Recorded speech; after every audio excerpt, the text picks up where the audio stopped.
Now for those of you who've been watching this series reasonably closely, you'll have noticed that up until this point in the PS4 generation, that I'd pretty much only ever played first-person shooters, and this was in a similar vein to my experiences on PlayStation 3.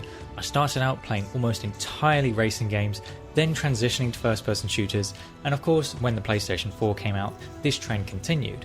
But then in 2016, I was starting to feel like I wanted to try something different again and try a new genre that I hadn't gone to before, and so I started looking at single-player games. And after hearing a lot of praise from one of my favourite content creators on YouTube, JLoco11, about one particular set of games, I decided I was eventually going to try them, and I admit I've been wanting to talk about this collection for a long time. And so today I'll finally be able to give my full thoughts on these three remasters, as I revisit Uncharted: The Nathan Drake Collection.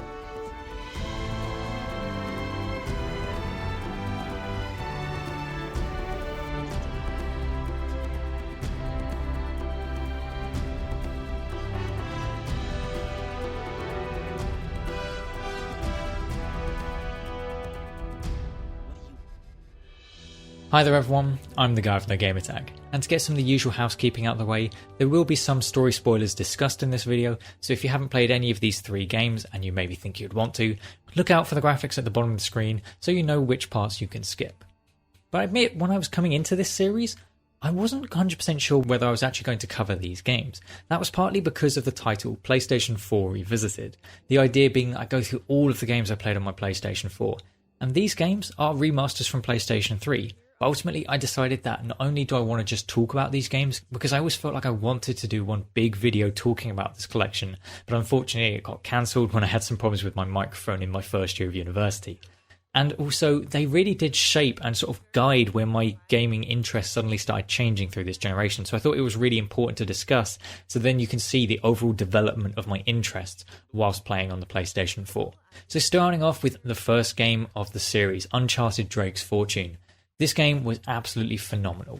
Pretty much immediately you get hit with one of Naughty Dog's strengths, which is the dialogue and the voice acting. The writing in these games is absolutely phenomenal. You can instantly start to relate to and enjoy Drake's personality of being the lovable everyday idiot. And then his relationships with Scully and Elena in the games are just absolutely fantastic. And they really come across as people. The sort of banter they've got going between them, the way they react to what's going on around them as they're searching for the lost statue of El Dorado. It just feels organic. It feels like they are people rather than just characters. Now that being said, there's still the odd slapstick moments. The game at the end of the day is still a game, so it still has some of those only in Hollywood or only in movies kind of scenes. But overall, the voice acting, the dialogue, and the writing of the game is absolutely fantastic. And what's more, it had also got great mechanics. Considering this game came out in the same year that COD 4 came out, it is phenomenal how well it still plays. The gunplay is fun, it's responsive, and the movement feels fantastic, especially when you put in the platforming elements. All of the mechanics in the game are great. Now that being said, there are certain parts of the game which are kind of terrifying. I've been always tempted to try and do the continuous speedruns in the game, except for this room. This room is one of my biggest nemesis in this game. I don't know what it is, but I just seem to always die about 3 or 4 times in it. And as soon as I got into it, I was like, oh no, not this again. And as I expected, it did take multiple attempts to get through it. But the overall gameplay in this game was fantastic, culminating in the boss fight and the immensely satisfying ending of this game. It really was a great experience, and it absolutely sold me on this series, which meant I was really hyped to then go straight from Uncharted 1 immediately into Uncharted 2. And as I mentioned in my video talking about the sequel conundrum, the thing that Uncharted 2 did that was so great was that it took everything that was great about Uncharted 1 and just made it slightly better, or added a little bit more to it. Yet again, the writing and the voice acting was on point. They added a little bit more complexity to the story with the love triangle between Drake, Elena and Chloe. And the story itself was overall longer, but it allowed it to develop more. It allowed it to cover more ground without feeling tedious. The mechanics as well were also just slightly refined. The animations were made a little bit smoother and their transitions between them were just made that a little bit better. The characters would now spontaneously react with more of the miscellaneous world objects, and it just made it feel that little bit more alive. And it just made it that much smoother and that much more refined compared to the original game. Some of the movement as well felt just that little bit easier to control, especially when you're trying to jump from one platform to another. It just had that little bit of improvement that you could just feel it was a slight development of the previous game.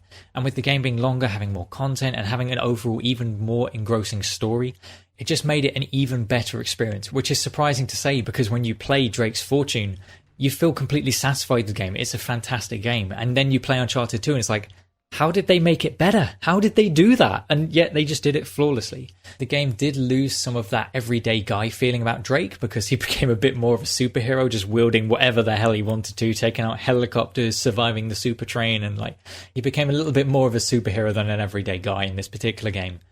But he still had that relatability. He still was that fun, lovable idiot. And the overall character development was still fantastic in this game. And it meant that, yet again, an immensely satisfying ending, an incredible boss fight at the end, Uncharted 2 somehow topped Drake's Fortune.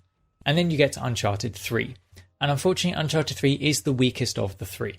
The main reason for that was partly down to the gameplay, whilst they made small refinements yet again, making some of the animations better, making it smoother, yet again having fantastic voice acting.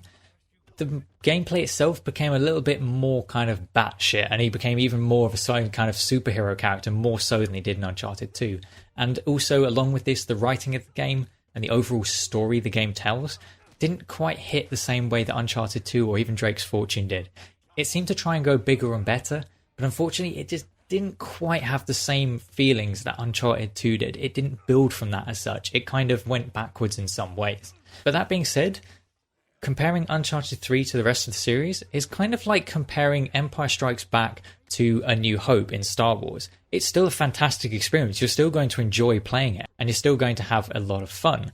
But it just wasn't quite as good as the peak of the series, which was Uncharted 2. It wasn't quite the sequel that the sequel had deserved. It didn't quite give the narrative some closure or anything. It didn't really develop it in a meaningful way, apart from the relationship between Drake and Sully. This was really the highlight of the game, where they explored how Drake and Sully met and why they are as close as they are now. That bit was a fantastic bit of story writing. It was really interesting, and it was really great to see how they interacted with each other and how it's very similar to how you see it now that they're a lot older. It was a really great bit of storytelling. But overall, Uncharted 3 just wasn't quite as good as Uncharted 2, mostly just because the story wasn't quite as good. Now, one thing this collection of games also did phenomenally was boss fights. In a third-person treasure hunting game, I wouldn't have expected to go up against the boss fights he had in this game. In the first game, you fight against Navarro, which was a fairly simplistic boss fight. It was a case of just peeking as soon as he didn't shoot, but it was still quite challenging, and in the first few playthroughs, it took me a number of attempts to actually get through. Then Uncharted 2 had the fight against Lazarevich. This was a phenomenal boss fight. Not only was Lazarevich a fantastic villain character, the boss fight and the mechanics in it were absolutely top notch. We got the environment changing around you.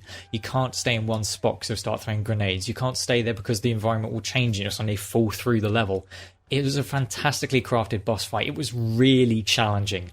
I've played the game 3 times now, and I still took multiple attempts to beat this fight because it really was difficult. You then had the fight against Talbot in Uncharted 3, which whilst it didn't quite live up to Uncharted 2's boss fight, it was still a fantastic boss fight, fighting against Talbot in the melee-focused combat. It was challenging. It did take me a few attempts the first times I was playing it, and it was still a really enjoyable boss fight. And it's something that Naughty Dog have done really well at, is crafting these really engaging and still really challenging boss fights, and I absolutely loved it.